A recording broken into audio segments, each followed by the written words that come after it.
Баршаңызға сәлем. Сіздермен бірге пайдалы кеңестер арнасы. Жыланның қабығы толғақты жеңіл ете ме?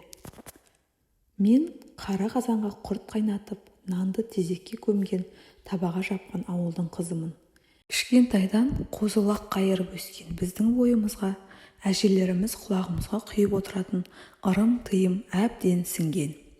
Бүгінгілер ескіліктің қалдығы, надандықтың нақ өзі санайтын осы ырымдардың өмірлік мәні бар екенін талай көз жеткіземін. Есімде мына бір оқиға қалып қойыпты. Көрші апаның келіні айы күні жетіп, перзентханаға кеткен деп жазады Ауырмаңыз газеті. Ол жаққа жеткенде ішінің ауырғаны басылып қалады. Бір күн өтсе де сүйінші хабар келмеген соң уайымдаған көрші апа біздің үйге келді. Толғағы қашып кетіпті дегенді естіген әжем аузына құлып салып ұстайтын сандығын ашты. Ішіндегі боз матадан тігілген дорбадан әлденені алып көрші апаға берді. Жыланның түлеген тастап кеткен терісін азырақ алып қайнаған суға қосып ішкізсе, толғақ жеңіл болып тез босанады. Келініңе осы ырымды істе. Судан бір болса да ұрттасын. Жылан терісін адыраспанға қосып түтетіп, үй ішін түтіндетіп шық. Босағаға жеткенде оң болсын деп айтасың. Сәтін салса, толғағы тез болып жеңіл босанады, деді әжем. Әлгі судан ұрттаған жеңгеміз шынында да көп ұзамай аяқ-қолын бауырына алды. Босану жеңіл болғанын қуана айтқаны есімде. Жарыс қазан деген бар. Жүкті әйел толғатып перзентханаға кеткеннен соң, сол үйдің адамдары қазанға ет асып қайнатады.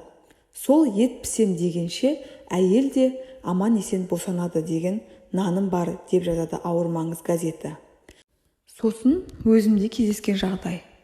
Келінім айы күні өтіңкіреп, әрі баланың суы егіз деп толғатып перзентханаға кетті. Түн ішінде кеткен болатын. Таңертең хабар алайын деп барсам, қатты қиналып тұр екен. Қарасам, құлағында алтын сырғасы бар екен. Ескіде естіген бір ырым есіме түсіп, құлағындағы сырғаны маған бере ғой, босанған соң қайта тағасың деп сырғасын шешіп алдым.